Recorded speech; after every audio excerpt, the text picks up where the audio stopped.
Hello बच्चों, कैसे हैं आप लोग। उम्मीद करता हूं सब लोग बहुत बढ़िया रहेंगे। दोस्तों बहुत बहुत स्वागत है आप लोग का हमारे YouTube channel CA just missing पे। दोस्तों आज हम लोग रिवाइज करने जा रहे हैं डेटर्स मैनेजमेंट।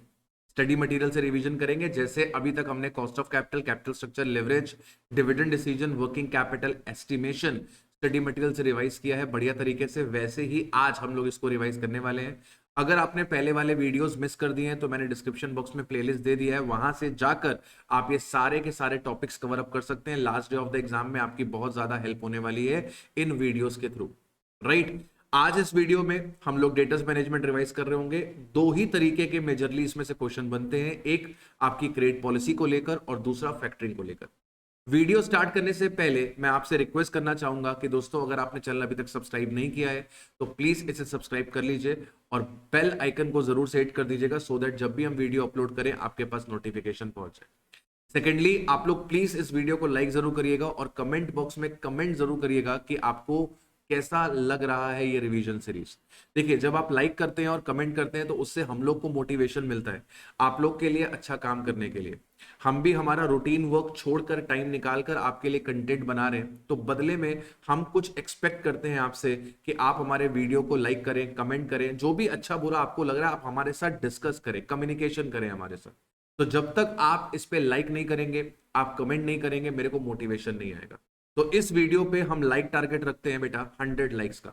और वीडियो को कमेंट्स करने से पहले मैं चाहूंगा कि आप इस पे लाइक लगा दीजिए, क्योंकि बाद में आप भूल जाएंगे, आप वीडियो छोड़ के चले जाएंगे, आप लाइक नहीं करेंगे। राइट। तो ऑन अ काउंट ऑफ 3 इस वीडियो पे लाइक कर दीजिए। 3, 2, 1 गो। कर दिया लाइक, बहुत अच्छी बात है। चलिए स्टार्ट करते हैं हमारा चैप्टर डेटर्स मैनेजमेंट या फिर मैनेजमेंट ऑफ रिसीवेबल। जैसे कि मैंने आपसे कहा कि इसके अंदर दो तरीके के क्वेश्चंस आते हैं। एक आता है आपका क्रेडिट पॉलिसी को लेके और दूसरा आता है आपका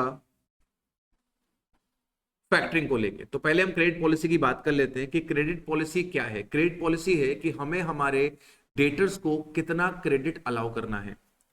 हमें रिलैक्स्ड पॉलिसी फॉलो करनी है कि हमें स्ट्रिक्ट पॉलिसी फॉलो करनी है। अगर हम रिलैक्स्ड पॉलिसी फॉलो करते हैं तो इसके अपने कुछ एडवांटेजेस हैं। अगर आप ज्यादा क्रेडिट दोगे तो आपकी सेल्स इंक्रीज हो जाएगी। आपकी सेल्स इंक्रीज होने से क्या होगा, आपका कंट्रीब्यूशन इंक्रीज हो जाएगा। कंट्रीब्यूशन इंक्रीज हो जाएगा, फिक्स कॉस्ट तो सेम रहती है, जिससे आपका प्रॉफिट इंक्रीज हो जाएगा। लेकिन रिलैक्स पॉलिसी का सबसे बड़ा डिसएडवांटेज ये है कि जब आप ज्यादा क्रेडिट देते हो तो आपके बैड डेट्स ज्यादा होने शुरू हो जाते हैं, आपके बैड डेट्स भी इंक्रीज हो जाते हैं। सेकेंडली, जब आप ज्यादा क्रेडिट देते हो तो आपके फंड्स ज्यादा समय तक ब्लॉक रहते हैं, जिससे आपकी opportunity cost of fund increase हो जाती है। भाई, जो पैसा आपका डेटर्स में ब्लॉक रहेगा उस पे आप जो इंटरेस्ट कमा सकते थे, जो इनकम कमा सकते थे, वो आप नहीं कमाएंगे। लेट से मेरे 10 लाख रुपए डेटर्स में ब्लॉक्ड है 3 महीने के लिए, तो मैं 10 लाख पे जो रिटर्न कमा सकता था और कहीं पर इसे इन्वेस्ट करके मैं वो नहीं कमा पाऊंगा। तो जितना ज्यादा आप क्रेडिट पीरियड देंगे उतनी ज्यादा आपकी अपॉर्चुनिटी कॉस्ट बढ़ेगी। राइट। लेकिन अगर आप स्ट्रिक्ट पॉलिसी रखते हैं तो सर आपकी सेल्स थोड़ी लो होगी, आपका कंट्रीब्यूशन थोड़ा लो होगा, आपके प्रॉफिट थोड़े लो होंगे, लेकिन आपके बैड डेट्स रिड्यूस होंगे। तो ये डिसएडवांटेजेस है। और एडवांटेज ये है कि आपके बैड डेट्स लो होंगे, आपकी जो अपॉर्चुनिटी कॉस्ट है ऑफ फंड्स ब्लॉक्ड वो भी लो होगी। अब आपको इन एडवांटेजेस और डिसएडवांटेजेस को देखना है और चेक करना है कि कौन सी पॉलिसी आपको ज्यादा प्रॉफिट कमा कर दे रही है। कई बार बहुत ज्यादा रिलैक्स पॉलिसी करने से नुकसान हो जाते हैं ज्यादा, मतलब बैड डेट्स बहुत बढ़ जाते हैं, उसके एडवांटेजेस कम है। तो हमें कोई भी ऐसी पॉलिसी पिक करनी है जहां पे ओवरऑल प्रॉफिट क्या आ रहा हो तो ज्यादा हो रहा। एग्जांपल के तौर पे देखते हैं, फिर मैं बुक से इलस्ट्रेशन आपको करा दूंगा। लेट्स से हमारी जो करंट पॉलिसी है, लेट्स से हमारी जो करंट पॉलिसी है उसमें हमारे पास सेल्स है अभी बेटा लेट्स से 10 लाख रुपीस का। ठीक है। हमारा वेरिएबल कॉस्ट है बेटा 60% का, हमारा फिक्स कॉस्ट है बेटा 1 लाख रुपए का। ठीक है, फिक्स कॉस्ट है हमारा 1 लाख रुपए का। और अभी हमारे बैड डेट्स होते हैं राजा बेटा 1% के, और अभी हमारा जो क्रेडिट टर्म है वो है राजा बेटा 1 महीने का। हमारा फाइनेंस मैनेजर हमसे कहता है कि साहब आप एक काम करो, आप क्रेडिट पीरियड को 2 महीना कर दो। अगर आप क्रेडिट पीरियड को 2 महीना करोगे तो आपकी सेल्स 15 लाख रुपए की होगी। आपका वेरिएबल कॉस्ट 60% ही रहेगा, लेकिन क्योंकि ज्यादा सेल्स होगी, ज्यादा प्रोडक्शन होगा, तो आपके फिक्स कॉस्ट में थोड़ा सा इंक्रीज आ जाएगा। फिक्स कॉस्ट आपकी 1,50,000 रुपए की हो जाएगी, या मैं कह लेता हूं कि आपकी फिक्स कॉस्ट 1,20,000 रुपए की हो जाएगी। आपकी फिक्स कॉस्ट 1,20,000 की हो जाएगी और आपके बैड डेट्स 1.50% के हो जाएंगे। और आपको आपके पैसे पे रिटर्न चाहिए 15% का। आपको आपके पैसे पे रिटर्न चाहिए 15% का। तो आपको अपनी पॉलिसी चेंज करनी चाहिए कि नहीं करनी चाहिए, इसके बारे में चर्चा करनी है। तो सबसे पहले आप ये पता लगाइए कि आपकी इंक्रीमेंटल सेल्स कितनी है। अगर आप पॉलिसी को रिलैक्स करते हो तो आपकी इंक्रीमेंटल सेल्स कितनी है। सर हमारी सेल्स 10 लाख से 15 लाख हो जाएगी, मतलब कि हमारे पास 5 लाख रुपए का रेवेन्यू एक्स्ट्रा आएगा। आपका इंक्रीमेंटल वेरिएबल कॉस्ट कितना है 60% का, यानी कि 3 लाख रुपए खर्च हो जाएंगे वेरिएबल कॉस्ट में।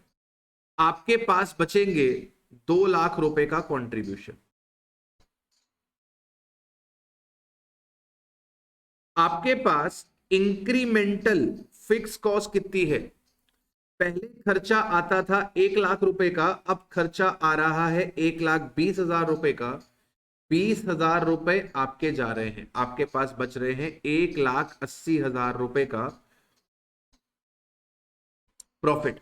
इसमें से माइनस करिए इंक्रीमेंटल बैड डेट। आपके 15 लाख रुपए की सेल हो रही है, 15 लाख की सेल में 1.5% का बैड डेट है। आप 15 लाख की सेल कर रहे हो और आपके 1.5% के बैड डेट हो रहे हैं, तो 15 लाख का 1.5%। आपके बैड डेट हो रहे हैं 22,500, और पहले बैड डेट होते थे 10 लाख का 1%। 10 लाख का 1% यानी कि 10,000 रुपए, विच मीन्स दैट आपका 12,500 रुपए बैड डेट्स में खर्चा बढ़ रहा है, राइट। इसमें से माइनस करेंगे incremental opportunity cost. Incremental opportunity cost, आपका जो पैसा डेटर्स में ब्लॉक होता है करंटली 1 महीने के लिए ब्लॉक होता है, यानी कि आप 1 महीने के लिए 15% का नुकसान उठाते हो। 1 महीने के लिए पैसा ब्लॉक रहता है, आप 1 महीने के लिए ये 15% का रिटर्न नहीं कमा पाते हो। लेकिन प्रपोजल है कि आपका पैसा 2 महीने के लिए ब्लॉक रहेगा, तो बट ऑब्वियस है कि आपकी अपॉर्चुनिटी कॉस्ट बढ़ने वाली है, तो आपको वो कैलकुलेट करनी पड़ेगी। कैसे कैलकुलेट करोगे। हमेशा अपॉर्चुनिटी कॉस्ट फंड्स ब्लॉक्ड पे निकलती है। अपॉर्चुनिटी कॉस्ट हमेशा फंड्स ब्लॉक्ड पे निकलती है, ध्यान रखना। तो करंट पॉलिसी में आप 10 लाख रुपए की सेल करते हो, जिसमें 60% वेरिएबल कॉस्ट का खर्चा है, यानी कि 6 लाख रुपए वेरिएबल कॉस्ट में फंसते हैं। 1 लाख रुपए आपके फिक्स कॉस्ट में फंसते हैं। 7 लाख रुपए फंसते हैं 1 महीने के लिए इंटू 1/12, और आपको रिटर्न चाहिए 15% का। तो 7 लाख इंटू 1/12 का 15%, आपके पास 8,750 रुपीस के फंड्स ब्लॉक्ड होते हैं करंट पॉलिसी में। प्रपोज्ड पॉलिसी में क्या होगा। प्रपोज्ड पॉलिसी में 15 लाख रुपए की सेल है, 60% वेरिएबल है, 9 लाख रुपए वेरिएबल कॉस्ट में लगते हैं, 1,20,000 रुपए फिक्स कॉस्ट में लगते हैं, पैसा ब्लॉक होता है 2 महीने के लिए, 15% का रिटर्न चाहिए। तो 9 lakh plus 1,20,000 into 2 divide by 12 into 15%, 25,500 रुपए। तो आपकी इंक्रीमेंटल अपॉर्चुनिटी कॉस्ट कितनी हो गई? 16,750। आपके पास इंक्रीमेंटल प्रॉफिट कितना आ गया? आपके पास इंक्रीमेंटल प्रॉफिट कितना आ गया? 180 माइनस 12,500 माइनस 16,750। आपके पास इंक्रीमेंटल प्रॉफिट आ गया 1,50,750। तो आप अपने सभी खर्चे निकालने के बाद, आप अपनी incremental variable cost, incremental fix cost, incremental bad date, incremental opportunity cost, सब कुछ निकालने के बाद आप बचा रहे हो एक्स्ट्रा 1,50,750। तो एडवाइस क्या होगी कि आपको आपकी क्रेडिट पॉलिसी क्या कर देनी चाहिए? आपको आपकी क्रेडिट पॉलिसी रिलैक्स कर देनी चाहिए। दैट्स इट, सिंपल सा फंडा। देखिए, अगर आपने पहले पढ़ा होगा तो आपको समझ में आया होगा, अगर आपने पहले टॉपिक पढ़ा ही नहीं है तो समझ में नहीं आएगा। मेरा काम आपको कॉन्सेप्ट रिवाइज करवाना है, राइट? अगर हम पहली बार पढ़ रहे होते तो डिटेल में बातें कर रहे होते, लेकिन क्योंकि आप सब पहले पढ़ चुके हैं, क्योंकि रिवीजन है ये, तो आपको ये सारी चीजें समझ में आई होंगी, राइट? अब देखते हैं हम लोग स्टडी मटेरियल से क्वेश्चन। स्टडी मटेरियल से हम लोग क्वेश्चन देखते हैं। Question number 15, question number 15, right? Question number 15, a trader whose current sales are in the region of 6 lakh per annum and on an average हमारा जो कलेक्शन पीरियड है वो 30 डेज का है. It wants to pursue more liberal policy to improve the sales. A study made by the management consultant reveals the following information. कि अगर आप अपना कलेक्शन पीरियड 10 दिन से इंक्रीज कर देते हो, मतलब कि अगर आप 40 डेज पे अपने कलेक्शन पीरियड को ले जाते हो, तो आपकी सेल्स 30,000 से बढ़ जाएगी, यानी कि आपकी सेल्स 6,30,000 की हो जाएगी। और आपका प्रेजेंट डिफॉल्ट एंटिसिपेटेड, मतलब आपके जो बैड डेट्स हैं वो 1.5% के हो जाएंगे। अगर आप 20 दिन से पॉलिसी को रिलैक्स कर देते हो, मतलब 50 डेज कर देते हो, तो आपकी सेल्स 48,000 से बढ़ जाएगी और आपके पास 2% के बैड डेट्स हो जाएंगे। अगर आप पॉलिसी 60 डेज पे ले जाते हो तो सेल्स 75,000 से बढ़ जाएगी, बैड डेट्स 3% के हो जाएंगे। अगर आप 75 डेज पे ले जाते हो तो आपकी सेल्स 90,000 रुपए से बढ़ जाएगी और 4% के आपके क्या हो जाएंगे? बैड डेट हो जाएंगे। The selling price per unit is ₹3। अभी आपका जो सेलिंग प्राइस है 3 रुपए का है। आपकी एवरेज कॉस्ट ₹2.25 की है और आपकी वेरिएबल कॉस्ट जो है वो 2 रुपए की है। अब यहां पर एवरेज कॉस्ट और वेरिएबल कॉस्ट की मदद से हम लोग फिक्स कॉस्ट निकाल लेंगे। एवरेज कॉस्ट और वेरिएबल कॉस्ट की मदद से हम लोग फिक्स कॉस्ट निकाल लेंगे। बैड डेट का खर्चा हमारे पास 1% का है। आपको आपके पैसे पे 20% का रिटर्न चाहिए। एज्यूम करके चलो साल में 360 दिन होते हैं। एनालाइज करो अबव में से कौन सी पॉलिसी लेना ठीक रहेगा, ए, बी, सी या डी। तो सबसे पहला काम हम क्या करते हैं? सबसे पहला काम हम ये पता कर लेते हैं कि हमारे पास एडिशनल सेल्स कितनी हो रही है। सबसे पहला काम हम लोग क्या करेंगे? हम ये पता कर लेंगे कि हमारे पास एडिशनल सेल्स कितनी हो रही है। तो आपके पास क्रेडिट पॉलिसी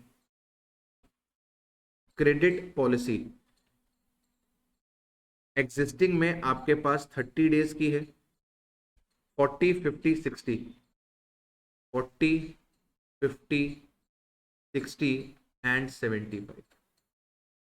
सेल्स रुपीज में कितनी हो रही है?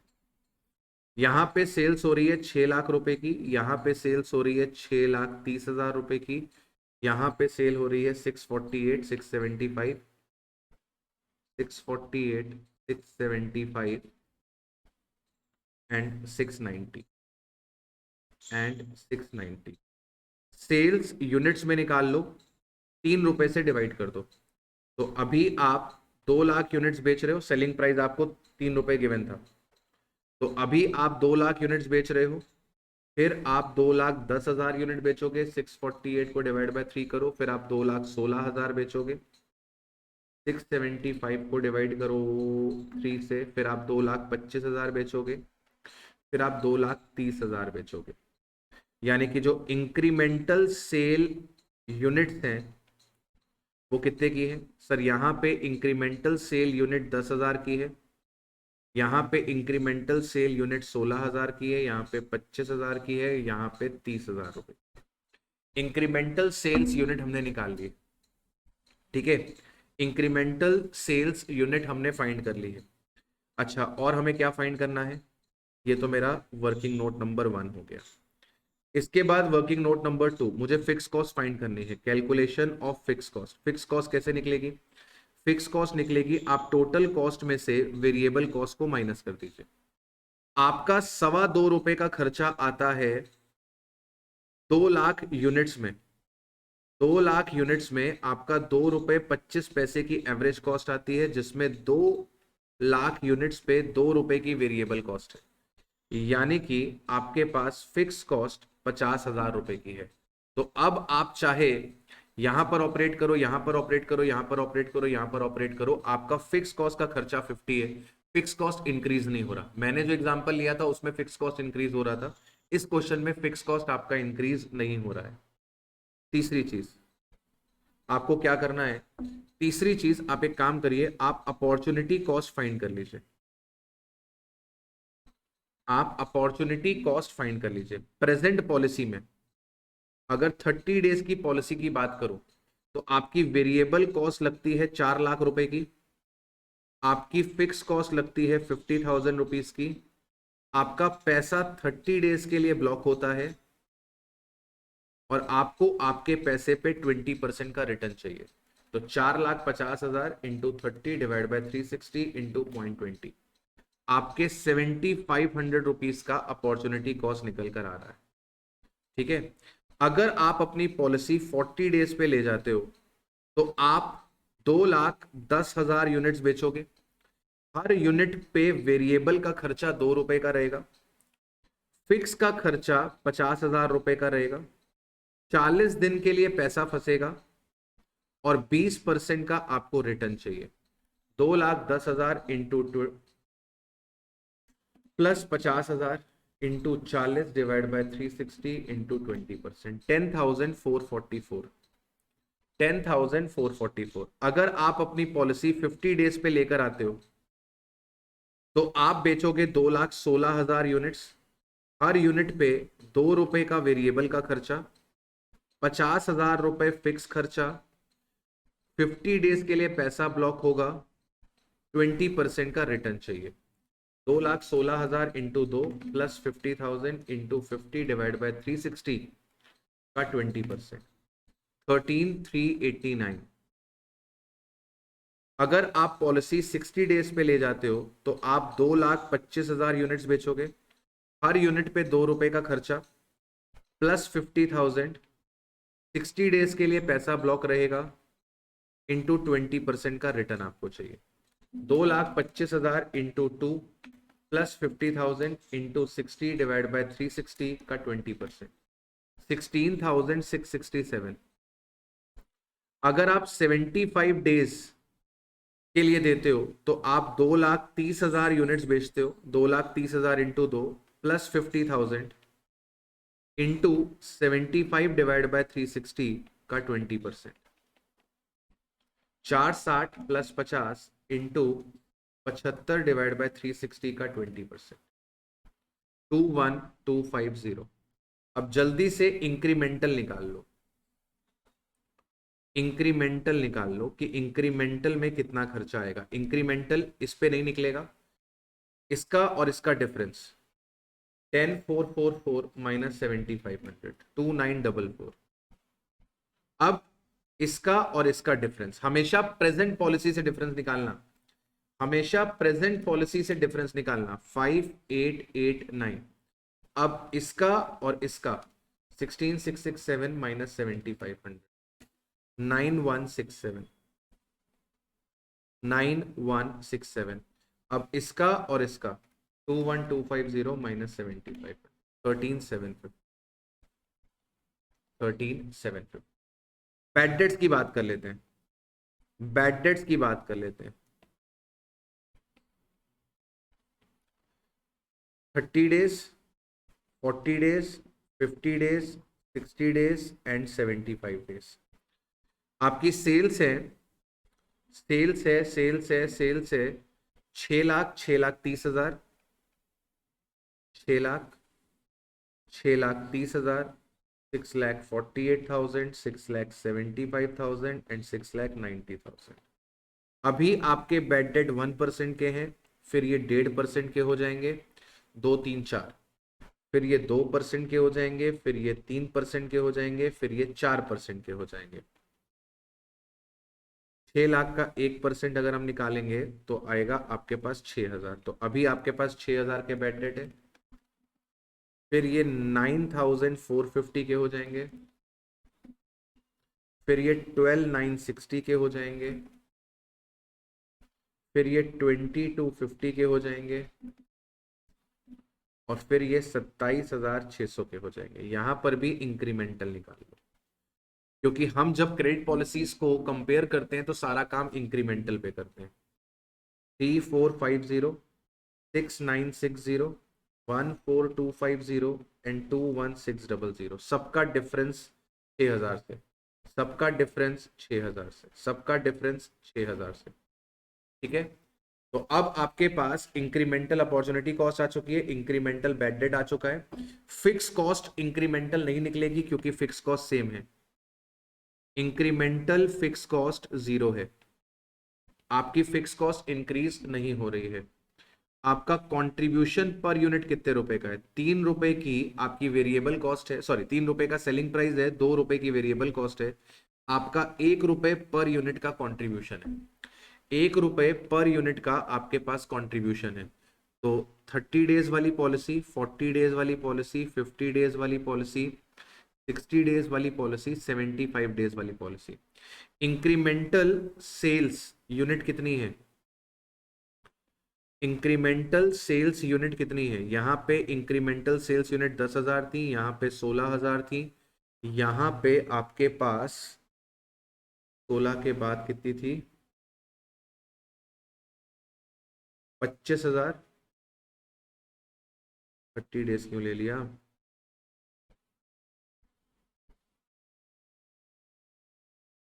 10,000, 16,000, 25,000 और 30,000, ये मैंने इंक्रीमेंटल सेल्स की यूनिट्स ले ली है। इंक्रीमेंटल कंट्रीब्यूशन कितना हो जाएगा? एट ₹1 पर यूनिट, हर यूनिट पे आपको 1 रुपए का कंट्रीब्यूशन बचेगा। तो आपके पास इंक्रीमेंटल कंट्रीब्यूशन आ गया 10, 16, 25 और 30। इसमें से हम लोग माइनस करते हैं इंक्रीमेंटल फिक्स कॉस्ट, जो कि आपके पास है नहीं। इसमें से माइनस करेंगे इंक्रीमेंटल बैड डेट, वो हमारे पास है। इंक्रीमेंटल बैड डेट में 3,450, 6,960, 3,450, 6,960, 14,250 और 21,600। इसमें से माइनस करेंगे इंक्रीमेंटल अपॉर्चुनिटी कॉस्ट। ध्यान रखना, हमेशा अपॉर्चुनिटी कॉस्ट टोटल कॉस्ट पे निकलती है। 2,944,5889, 2,944,5889, 9,167, 13,750, 9,167, 13,750। सारा कार्यक्रम हो चुका है, अब इंक्रीमेंटल प्रॉफिट निकल आएगा। इंक्रीमेंटल प्रॉफिट निकल कर आ जाएगा। तो 10,000 माइनस 3,450 माइनस 2,944, प्रेजेंट पॉलिसी में आपको 3,606 का प्रॉफिट हो रहा है। 16,000 माइनस 6,960 माइनस 5,889, 3,151 का प्रॉफिट हो रहा है। 25,000 माइनस 14,250 माइनस 9,167, 1,583 का प्रॉफिट हो रहा है।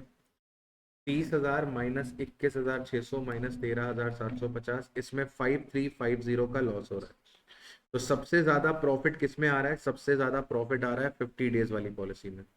तो हम इस पॉलिसी को क्या कर लेंगे राजा बेटा? हम इस पॉलिसी को सिलेक्ट कर लेंगे। ठीक है, सबसे ज्यादा प्रॉफिट जो आ रहा है इंक्रीमेंटल में वो 3,1 नहीं नहीं 3,606, ओहो 3,606 ज्यादा प्रॉफिट है। 40 डेज में सबसे ज्यादा प्रॉफिट आ रहा है हम इस पॉलिसी को क्या करेंगे, हम इस पॉलिसी को सिलेक्ट 3606 3606 3151 1583 माइनस का 5356। आप इंक्रीमेंटल पे भी कर सकते हैं और आप नॉर्मल तरीके से भी कर सकते हैं। नॉर्मल तरीके से मैं एडवाइस नहीं करता हूं क्योंकि इसमें टाइम बहुत ज्यादा जाता है। इट इज बेटर कि आप वर्किंग नोट्स बना लें और वर्किंग नोट्स के अंदर आप incremental sales, incremental contribution, incremental fix cost, incremental opportunity cost, incremental bad debt निकालने के बाद सीधे स्टेटमेंट में डाल दें, आपके पास आंसर निकल कर आ जाएगा कि कौन सी पॉलिसी आपके लिए बेस्ट है। ठीक है, क्वेश्चन नंबर 16 देखते हैं।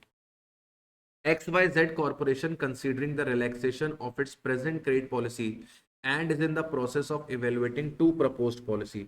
Currently, the firm has annual credit sales of 50 lakh and accounts receivable turnover ratio is 4 times a year. साल में 4 बारी आपके डेटर्स घूमते हैं, तो साल में आपके पास 12 महीने होते हैं, 12 डिवाइड बाय 4 यानी कि क्रेडिट पॉलिसी आपके 3 महीने की। अभी आप 3 महीने का क्रेडिट दे रहे हो और 50 लाख रुपए की आपकी सेल है और अभी आपके बैड डेट्स 1.5 लाख रुपए के हैं, यानी कि आपका बैड डेट परसेंट 3% है। The firm is required to give a return of 25% on the investment of the accounts receivable.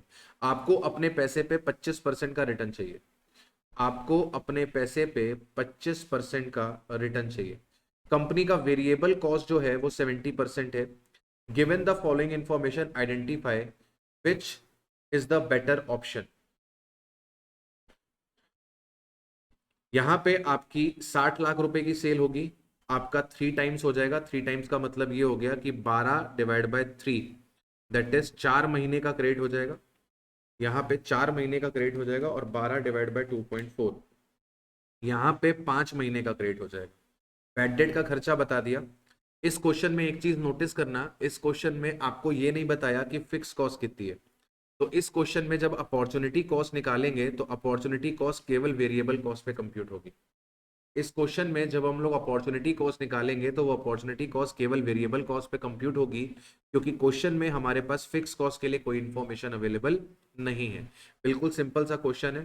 Bad debt का इंक्रीमेंट आपको पता है, सेल्स का इंक्रीमेंट आपको पता है। अच्छा, आपको ये पता है कि वेरिएबल कॉस्ट अगर 70% है तो बट ऑब्वियस है कि आपके पास कॉन्ट्रीब्यूशन 30% है।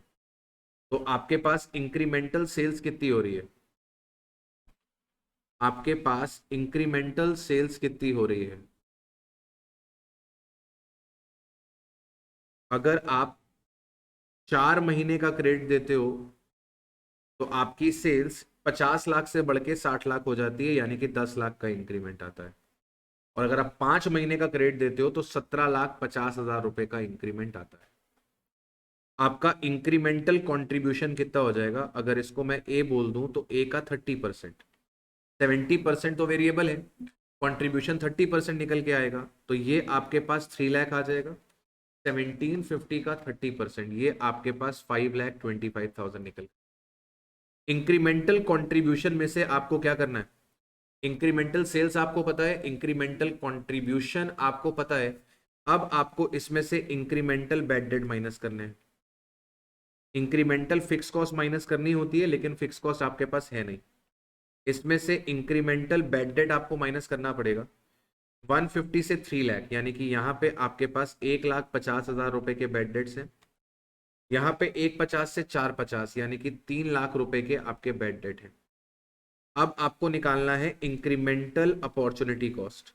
तो इंक्रीमेंटल अपॉर्चुनिटी कॉस्ट के लिए आपको प्रेजेंट पॉलिसी में अपॉर्चुनिटी कॉस्ट निकालनी पड़ेगी। प्रेजेंट पॉलिसी में आपकी सेल 50 लाख है, 70% आपका वेरिएबल कॉस्ट है, क्वेश्चन में फिक्स कॉस्ट गिवन नहीं है। आपका पैसा 3 महीने के लिए फंसता है और आपको अपने पैसे पे 25% का रिटर्न चाहिए। आपको अपने पैसे पे 25% का रिटर्न चाहिए। तो 50 लाख का 70% into 3 divide by 12 into 0.25, 218,750। Policy 1 में आपकी सेल हो रही है 60 लाख रुपए की, 70% वेरिएबल है। आपका पैसा फंसेगा 4 महीने के लिए, आपको आपके पैसे पे 25% का रिटर्न चाहिए। तो 42 लाख इंटू 4 डिवाइड बाई 12 का 25%, 350। अब अगर तुम इंक्रीमेंटल निकालो तो इंक्रीमेंटल कितना हो जाएगा, 350 माइनस 218,750, 131,250। और पॉलिसी नंबर 2 में तुम्हारी सेल 67.50 लाख की है, 70% तुम्हारा वेरिएबल कॉस्ट है, पॉलिसी 5 महीने का क्रेडिट देती है और तुमको अपने पैसे पे 25% का रिटर्न चाहिए। 67,50,000 का 70% इंटू 5 डिवाइड बाई 12 का 25%। 492,188, 492,188 माइनस 218,750, 273438, 273438। तो यहाँ पे इंक्रीमेंटल कॉस्ट आ रही है 131250 और यहाँ पे 273438, 273438। 3 लाख माइनस 150 माइनस 131250, तो ये आपको इंक्रीमेंटल प्रॉफिट दे रहा है 18,750 का और ये आपको लॉस देगा, ये आपको 48,438 का लॉस दे रहा है। तो आपके लिए कौन सी पॉलिसी बेटर है? आपके लिए कौन सी पॉलिसी बेटर है? आपके लिए बेटर है पॉलिसी नंबर 1 जो आपको 18,750 का प्रॉफिट दे रही है। पॉलिसी नंबर 1 जो आपको 18,750 का प्रॉफिट दे रही है। अगर आप इन दोनों का डिफरेंस निकालेंगे तो इन दोनों का डिफरेंस 18,750 निकलेगा और अगर आप इन दोनों का डिफरेंस निकालेंगे तो 48,438 का लॉस निकलेगा। रिकमेंडेशन क्या है? पॉलिसी नंबर 1 आपको क्या कर लेना चाहिए? अडॉप्ट कर लेना चाहिए। पॉलिसी नंबर 1 आपको क्या कर लेना चाहिए? अडॉप्ट कर लेना चाहिए। आइए इलस्ट्रेशन नंबर 17 की बात करते हैं। इलस्ट्रेशन नंबर 17 की बात करते हैं। A company is presently having a credit sales of 12 lakh। The existing credit terms are 1/10 net 45 days and average collection period is 30 days। इसका मतलब क्या है? 1/10 net 45 days and average collection period is 30 days। 1/10 का मतलब है कि आपको 1% का डिस्काउंट मिलेगा, आपको 1% का डिस्काउंट मिलेगा अगर आप पेमेंट 10 डेज में कर देते हो तो। वैसे हम आपको 45 डेज का क्रेडिट देते हैं, कंपनी 45 डेज का क्रेडिट देती है, लेकिन अगर कोई बंदा 10 दिन में पेमेंट करता है तो उसको 1% का डिस्काउंट मिलता है। अब कुछ लोग 10 दिन में पेमेंट करते हैं, कुछ लोग 45 डेज में पेमेंट करते हैं। कंपनी का एवरेज कलेक्शन पीरियड जो निकल कर आ रहा है वो 30 डेज का निकल कर आ रहा है। मतलब कंपनी का पैसा 30 दिन के लिए ब्लॉक होता है और करंट में हमारे पास बैड डेट 1.5% के हैं। In order to accelerate the collection process company policy लेकर आती है कि हम 2/10 नेट 45 डेज का क्रेडिट देंगे। It is expected that sales are likely to be increase by 1/3 of the existing sale और बैड डेट का खर्चा 2% से बढ़ जाएगा। एवरेज कलेक्शन पीरियड आपका 20 डेज पे आ जाएगा। मतलब जो अभी 30 दिन में पैसा कलेक्ट होता था वो 20 डेज में हो जाएगा। मतलब अभी तक आपकी अपॉर्चुनिटी कॉस्ट निकलती थी, अब आपके पास सेविंग्स आएंगी। आपका पहले पैसा 30 दिन के लिए ब्लॉक होता था, अब आपका पैसा 20 दिन के लिए ब्लॉक होता है। मतलब हो सकता है आपके पास इंटरेस्ट की सेविंग्स आ जाए। Contribution to sales ratio is 22%। Opportunity cost in the investment is 15%। 15% हमको रिटर्न चाहिए।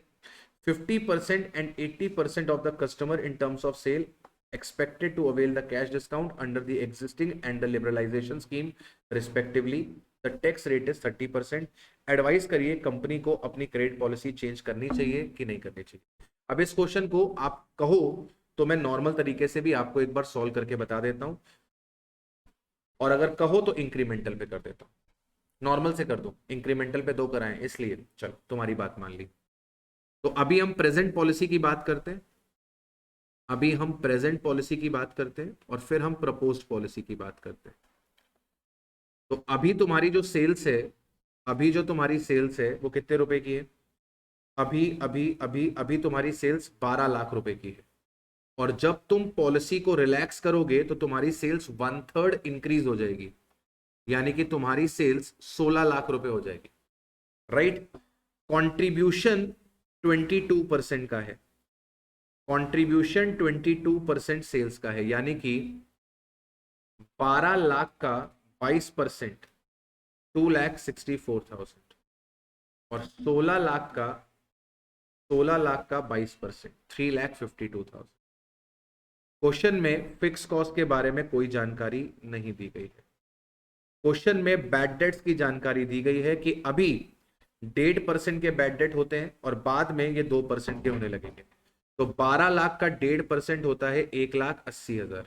तो अभी आपके पास 12 लाख का 1.5% 18,000 रुपए के बैड डेट हो रहे हैं। अभी आपके पास 18,000 रुपए के बैड डेट हो रहे हैं और फिर 16 लाख का 2% आपके पास 32,000 रुपए के बैड डेट होंगे। इसके बाद डिस्काउंट की बात करें तो प्रेजेंट पॉलिसी में 50% कस्टमर्स डिस्काउंट लेते हैं, यानी कि 12 लाख रुपए की अगर हम लोग सेल करते हैं तो 50% कस्टमर्स को हमें 1% का डिस्काउंट देना पड़ता है। 12 लाख की सेल करते हैं तो 50% कस्टमर को हमें 1% का डिस्काउंट देना पड़ता है, यानी कि अभी हमारा डिस्काउंट का खर्चा 6,000 रुपए का है। प्रपोज्ड में 80% कस्टमर आके डिस्काउंट लेके जाएंगे और प्रपोजल 2% के डिस्काउंट का है। तो 16 लाख का 80% यानी कि 12,80,000 रुपए में 2% का डिस्काउंट देना पड़ेगा, यानी कि प्रपोज्ड में 25,600 रुपए का डिस्काउंट का खर्चा है। अब इसमें से माइनस करिए opportunity cost. Opportunity cost present policy में आप 12 लाख की सेल करते हो, 22% आपका कंट्रीब्यूशन है, तो इसका मतलब वेरिएबल कॉस्ट 68% है। क्वेश्चन में फिक्स कॉस्ट गिवन नहीं है। आपका पैसा 30 डेज के लिए फंसता है। साल में कितने दिन लेने हैं? 360 डेज लेने हैं। आपका पैसा 30 डेज के लिए फंसता है। प्रेजेंट में 12 लाख रुपए का 68%, 8,16,000 रुपए 30 दिन के लिए फंसते हैं और आपको अपने पैसे पे 15% का रिटर्न चाहिए। आपको अपने पैसे पे 15% का रिटर्न चाहिए। 12 लाख का 68% इंटू 30 डिवाइड बाय 360 इंटू 15%, तो अभी आपका 10,200 रुपए का अपॉर्चुनिटी कॉस्ट है। प्रपोज्ड में 16 लाख रुपए की सेल है, 68% आपका वेरिएबल कॉस्ट है, आपका 20 दिन पैसा फंसेगा और आपको अपने पैसे पे 15% का रिटर्न चाहिए। 16 लाख का 68%, 20 दिन पैसा फंसेगा और इस पैसे पे 15% का रिटर्न चाहिए।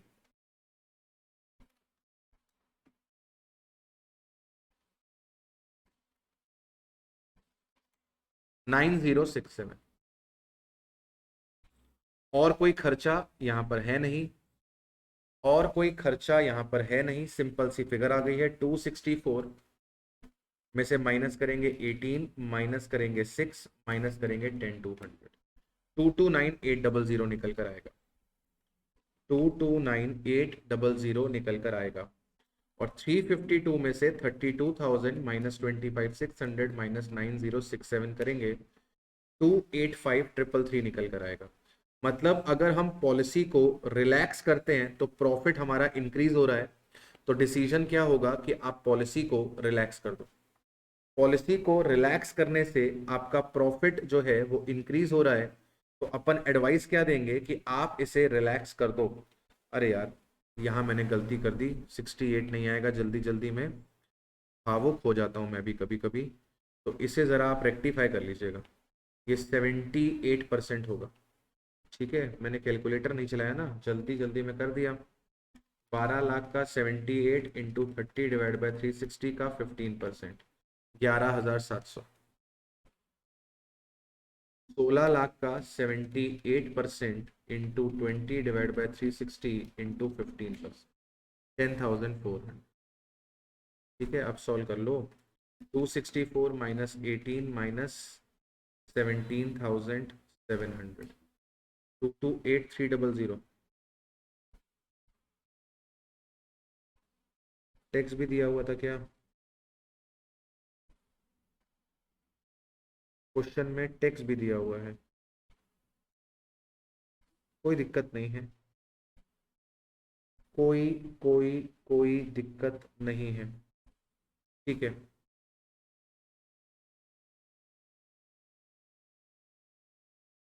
ठीक है।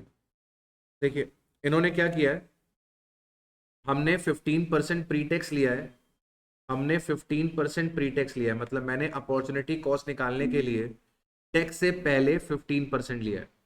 अपॉर्चुनिटी कॉस्ट निकालने के लिए टैक्स से पहले 15% लिया है। इंस्टीट्यूट ने क्या किया है, इंस्टीट्यूट ने क्या किया है, इंस्टीट्यूट ने पोस्ट टैक्स आपका रिक्वायर्ड रिटर्न कितना होगा, पोस्ट टैक्स आपका रिक्वायर्ड रिटर्न कितना होगा ये फाइंड कर लिया, 10.5%, 10.50%। और इन्होंने अपॉर्चुनिटी कॉस्ट का जो इंटरेस्ट है वो प्रॉफिट आफ्टर टैक्स में से माइनस करवाया। मतलब तुम्हारे पास कंट्रीब्यूशन आ रहा है प्रेजेंट पॉलिसी में 264, प्रेजेंट पॉलिसी में 264, प्रपोज्ड पॉलिसी में 352, प्रपोज्ड में 352। इसमें से माइनस करवाया गया बैड डेट्स 18,000 और 32,000। फिर इसमें से माइनस करवाया गया डिस्काउंट, डिस्काउंट कितने रुपए का था, 6,000 का और 25,600 रुपये, 6,000 रुपये का और 25,600 रुपये का। तुम्हारे पास निकल आएगा profit before tax 240, 352 minus 32 minus 25, 294,400। अब इसमें से सरकार ने क्या कहा, टैक्स माइनस करो 30%, 30% टैक्स माइनस किया, 240 माइनस 30%, 168, 294,400 माइनस 30%, 2,06,080। अब इसमें से अपॉर्चुनिटी कॉस्ट माइनस करवाई, इसमें से अपॉर्चुनिटी कॉस्ट माइनस करवाई, 12 लाख का 78%, 30 डेज के लिए पैसा ब्लॉक होता था, और 15% से माइनस मल्टीप्लाई नहीं कराया, 10.50 से मल्टीप्लाई करवाया। और प्रपोज्ड में आपके 16 लाख रुपए ब्लॉक होते हैं 78% के हिसाब से 20 डेज के लिए 10.50%। ठीक है साहब, तो अगर आप इसको सॉल्व करोगे 12 लाख का 78% इंटू 30 डिवाइड बाय 360 इंटू 10.50%, तो 8190 आ जाएगा। और 16 लाख का 78% इंटू 20 बाय 360 का 10.5%, 7280 आ जाएगा। ठीक है, इसको अब आप सॉल्व करेंगे तो 168 माइनस 8190, ये आपको प्रॉफिट दे रहा है 159,810, 2,06,080 माइनस 7280, ये आपको प्रॉफिट दे रहा है 198,800। तो बट ऑब्वियस है प्रॉफिट ज़्यादा आ रहा है, डिसीजन क्या होगा, एक्सेप्ट। बात समझ रहे हो, मैंने पहले क्या किया था, मैंने पहले प्री टैक्स पे कैलकुलेशन करी थी, मैंने टैक्स को माइनस ही नहीं किया था, मैंने टैक्स को इसमें से भी माइनस नहीं किया था और प्रॉफिट्स को भी बिफोर टैक्स रखा हुआ था, तो मैं कैलकुलेशन प्री टैक्स पे ले रहा था। इंस्टीट्यूट कह रहा है नहीं प्री टैक्स पे नहीं चाहिए, आप हमको पोस्ट टैक्स पे बताओ, तो पोस्ट टैक्स पे बता दो। बैड डेट और डिस्काउंट निकालने माइनस करने के बाद टैक्सेस माइनस कर देना, टैक्सेस माइनस करने के बाद जब पैट आ जाएगा तो पैट में से अपॉर्चुनिटी कॉस्ट माइनस कर देना। अब यहां पर आपको ध्यान रखना पड़ेगा कि टैक्स का 30% आपको यहां पर माइनस करना है, और ये वाला जो इंटरेस्ट रेट है, ये वाला जो इंटरेस्ट रेट है 15% जो प्री टैक्स इंटरेस्ट रेट दे रखा है, उसे आपको पोस्ट टैक्स में कन्वर्ट करना पड़ेगा। राइट, चाहो तो डायरेक्टली ऐसे भी कर सकते हो, मैं देख लेता हूं, आपको बता देता हूं, 264 minus 18 minus 6 minus 264 minus 18 minus 6,000, आप देखिए, आप देखिए, मैं आपको बताऊं, मैं आपको बताऊं कि आप क्या कर सकते हो, आप क्या कर सकते हो, आप क्या कर सकते हो।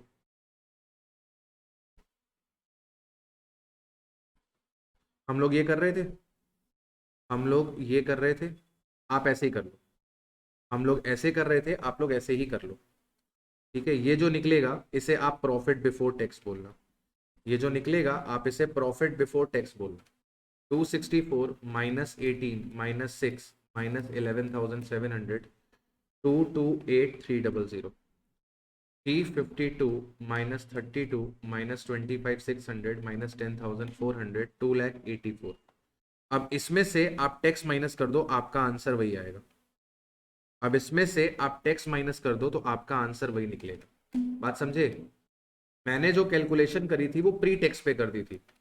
अगर आप इसमें आफ्टर टैक्स प्रॉफिट निकालोगे तो आंसर वही आएगा। तो हमारी टेक्निक गलत नहीं है, ये मत सोचना कि हमारी टेक्निक गलत थी।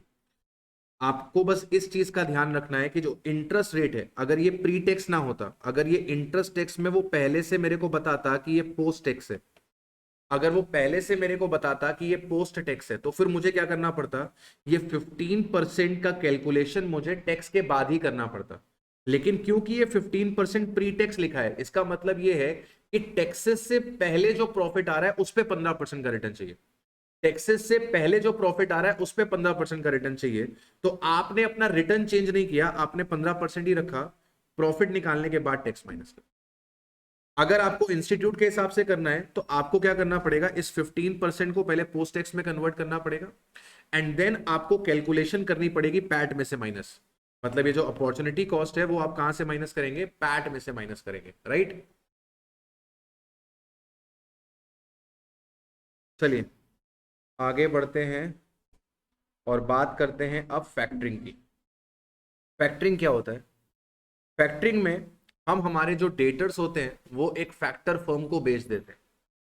फैक्टर फर्म हमें उसके बदले में तुरंत पैसा दे देती है, और फैक्टर फर्म क्या करती है, उन डेटर से पैसा कलेक्ट करती है। बैड डेट्स का जो भी नुकसान होता है वो फैक्टर झेलती है, हमारे पास कोई भी दिक्कत नहीं आती है।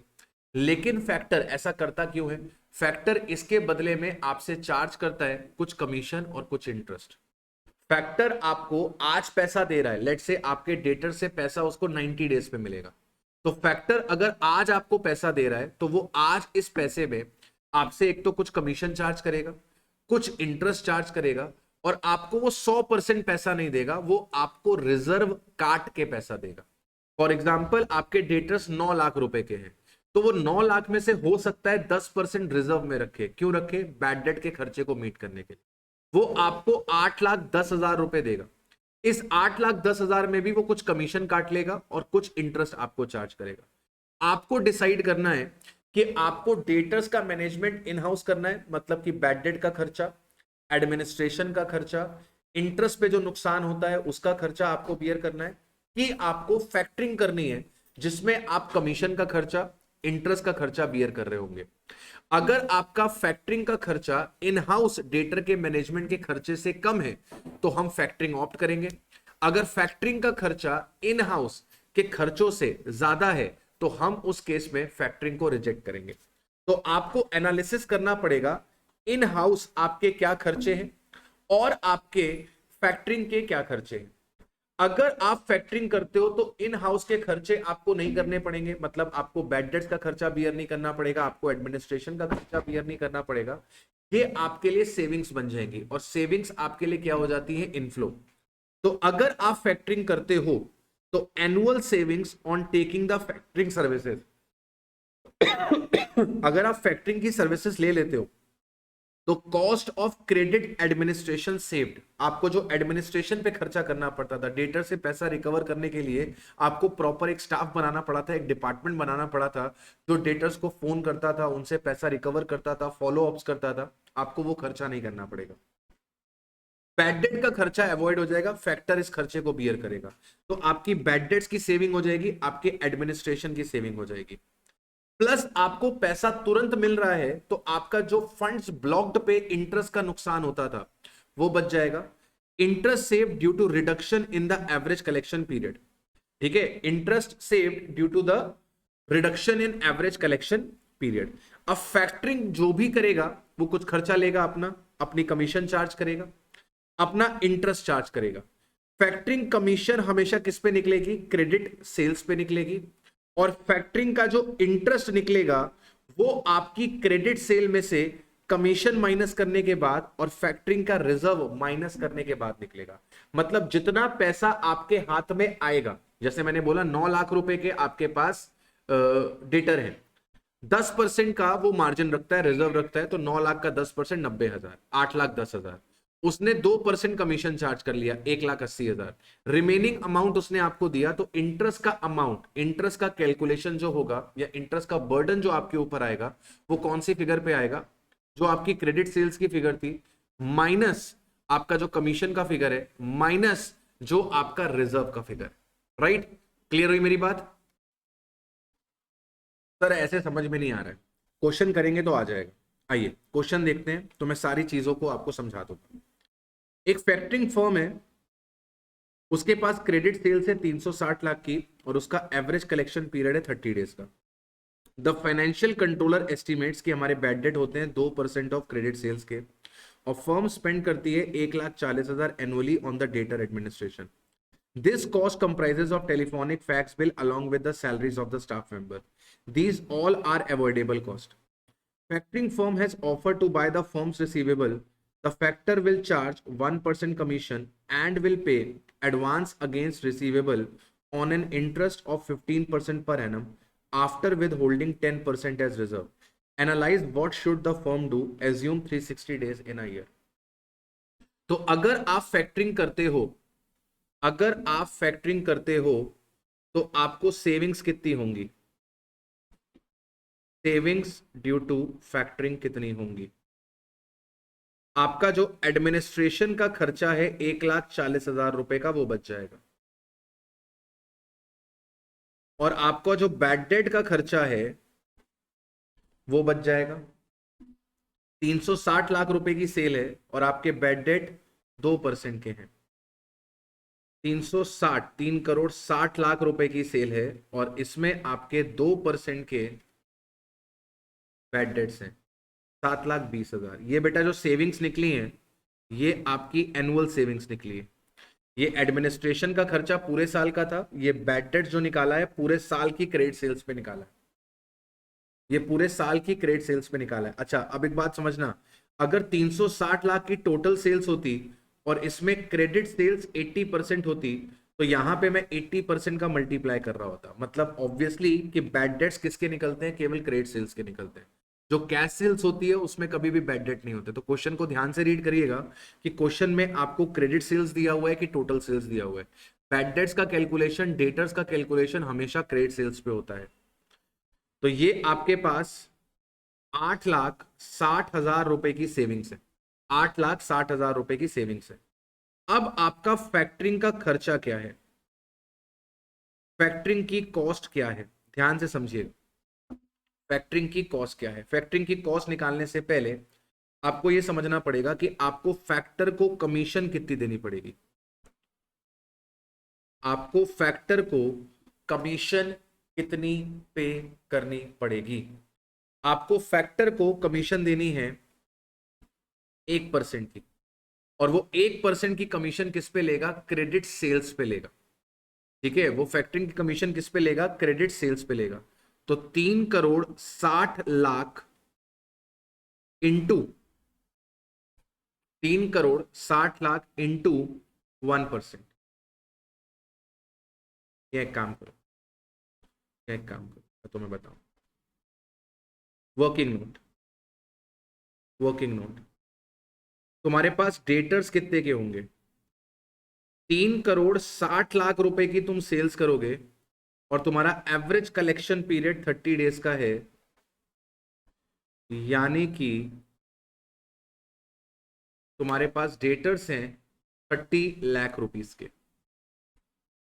तुम्हारे पास डेटर्स हैं 30 लाख रुपीस के। ये 30 लाख रुपीस के डेटर्स 30 डेज के हैं बेटा, ये 30 डेज के डेटर्स हैं, ये पूरे साल के डेटर्स नहीं है, ये 30 डेज के डेटर्स हैं।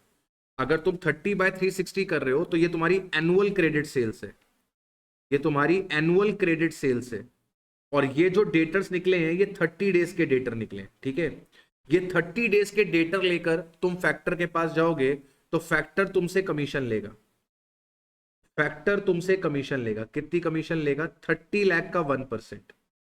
वो तुमसे 30 लाख का 1%, 30 लाख का 1%, यानी कि वो तुमसे कमीशन चार्ज करेगा 30,000 का। इंटरेस्ट कितना चार्ज करेगा? जितने के तुम्हारे डेटर्स हैं उसमें से रिजर्व्स को माइनस कर दो, 10% का रिजर्व है, और इसमें से कमीशन को माइनस कर दो, इतना पैसा वो तुमको एडवांस करेगा। 30 लाख के डेटर्स तुम उसके पास लेके जाओगे, 10% वो रिजर्व के काट लेगा, और इसमें से 30,000 तुम्हारा जो कमीशन का पैसा था वो काट लेगा। तो 30 लाख माइनस 10% माइनस 30,000, 26,70,000 रुपए वो तुमको देगा। इस पे वो इंटरेस्ट तुमसे ले रहा है 15% पर एनम, इंटू 15%, ये 15% पूरे साल का इंटरेस्ट है। हम डेटर उसके पास 30 दिन के लेकर गए हैं, तो 30 दिन का इंटरेस्ट कितना होगा?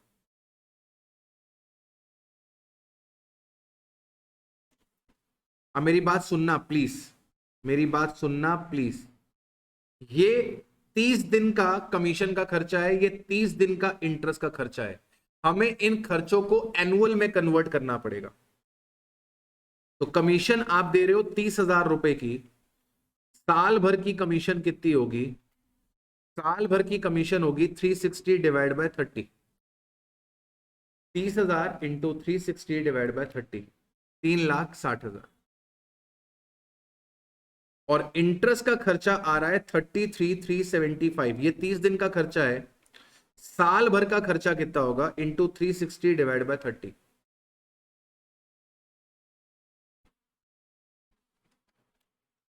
4,05,000, 4,05,100। टोटल खर्चा आ रहा है आपके पास 7,60,500। सेविंग्स हो रही है आपको 8,60,000 रुपए की, सेविंग्स हो रही है आपको 8,60,000 रुपए की, खर्चा आ रहा है आपके पास 7,60,500। तो नेट बेनिफिट आपके पास कितना निकल कर आ गया? 860 आपने बचाए, 7,60,500 आपने खर्च किए, नेट बेनिफिट आ गया आपके पास 99,500। तो अगर आपके पास नेट बेनिफिट 99,500 आ रहा है, मतलब कि आपको क्या करना चाहिए? आपको क्या करना चाहिए? आपको फैक्टरिंग कर लेनी चाहिए। अगर आपका 99,500 आ रहा है तो आपको फैक्टरिंग कर लेनी चाहिए। समझना मेरी बात को, यहां पर बच्चा जो गलती करता है वो यहीं पे गलती करता है। ये जो मैंने वर्किंग नोट बनाया है यहीं पे आपसे मिस्टेक होगी, इसके अलावा आप और कहीं मिस्टेक नहीं करोगे। सबसे पहला काम, जब फैक्टरिंग का खर्चा निकाल रहे होगे तो डेटर्स उतने दिन के निकाल लेना जितने दिन का क्रेडिट पीरियड है। तुम 30 डेज का क्रेडिट पीरियड दे रहे हो, तो तुमने सबसे पहले 30 डेज के डेटर फाइंड कर लिए कि 30 दिन के डेटर कितने। इन 30 डेट के डेटर पे कमीशन कितनी है? 30,000। अब बट ऑब्वियस है कि अगर ये डेटर 30 दिन के थे तो ये कमीशन भी 30 दिन की है, ये कमीशन भी 30 दिन की है। फिर तुम 30 दिन के डेटर पे इंटरेस्ट कैलकुलेट करोगे, तो 30 दिन के डेटर निकालने के लिए जितना पैसा वो एडवांस करेगा, 30 लाख रुपीस माइनस 10% माइनस 30,000, ये 10% रिजर्व का और ये 30,000 कमीशन का, ये दोनों हटा के उसने आपको पैसा दिया। अब इस पैसे पे 15% का ब्याज, लेकिन ये 15% तो पूरे साल का है और हमने डेटर उसको 30 दिन के दिए हैं, तो ब्याज को 30 डेज में कन्वर्ट करना पड़ेगा। अगर ये 30 डेज का है तो ये भी तो 30 डेज का होना चाहिए ना। तो सर 15% पूरे साल का है, इसको 30 डेज में कन्वर्ट किया, यानी कि ये जो इंटरेस्ट आया ये इंटरेस्ट भी 30 डेज का आया, और हमें एनुअल कॉस्ट निकालनी है। तो 30 डेज का खर्चा निकल आया है, बाद में 360 डिवाइड बाय 30 करके हमने क्या करा, उसको एनुअल में कन्वर्ट कर लिया। राइट, उम्मीद करता हूं समझ में आ गया होगा। इसी के साथ हमारा सारा कार्यक्रम डेटर्स मैनेजमेंट के अंदर भी हो गया। ठीक है, एक ये क्वेश्चन 19 गिवन है, ये भी देख लेते हैं। मोजेक लिमिटेड के पास करंट सेल्स है 15 लाख रुपए की, इसमें कॉस्ट ऑफ सेल्स 75% की है, बैड डेट्स 1% के हैं, कॉस्ट ऑफ सेल्स में 80% आपका वेरिएबल है और 20% आपका फिक्स्ड है। तो बेटा कॉस्ट ऑफ सेल्स अगर 75% की है तो 75% का 80% वेरिएबल है, तो 75% का 80% वेरिएबल है, यानी कि वेरिएबल खर्चा 60% है और 75 का 20% फिक्स्ड है, यानी कि 15% फिक्स्ड है। अब ये 15% किसका निकलेगा? 15 लाख। तो 15 लाख का 75% का 20%, 2,25,000। तो आपके पास फिक्स कॉस्ट 2,25,000 रुपए की है। कंपनी को अपने पैसे पे 12% का रिटर्न चाहिए, मोजेक अपने कस्टमर को 30 डेज का क्रेडिट देता है, लेकिन ये सोच रहा है कि 60 डेज कर दे। ऐसा करने से क्या होगा, उसकी सेल्स 15% से बढ़ जाएगी, लेकिन उसके बैड डेट का खर्चा 4% से बढ़ जाएगा। It is not expected that the policy change will result in increase in the fix cost. Fix cost में कोई चेंज नहीं आएगा। Creditor and stock will remain unchange. बिल्कुल सिंपल सा क्वेश्चन है। मेन जो कैलकुलेशन थी वो मैंने आपको बता दी कि वेरिएबल कॉस्ट का खर्चा 60% है, यानी कि आपके पास 40% का कॉन्ट्रीब्यूशन है। आपकी जो फिक्स कॉस्ट है वो 15% ऑफ सेल्स है। सेल्स आपने 15 लाख की करी है, 15 लाख का 15% अगर आप निकालोगे तो आपके पास 2,25,000 की फिक्स कॉस्ट आएगी। क्वेश्चन जैसे अभी बाकी किए थे बिल्कुल ही वैसा है, राइट। तो सर हम लोगों ने डेटर्स मैनेजमेंट भी पूरी तरीके से कंप्लीट कर लिया है। उम्मीद करता हूं आपको पसंद आया होगा। अगर पसंद आया तो लाइक जरूर करिएगा, चैनल को सब्सक्राइब जरूर करिएगा। मिलते हैं नेक्स्ट वीडियो पे। Till then, bye to all, have a nice day.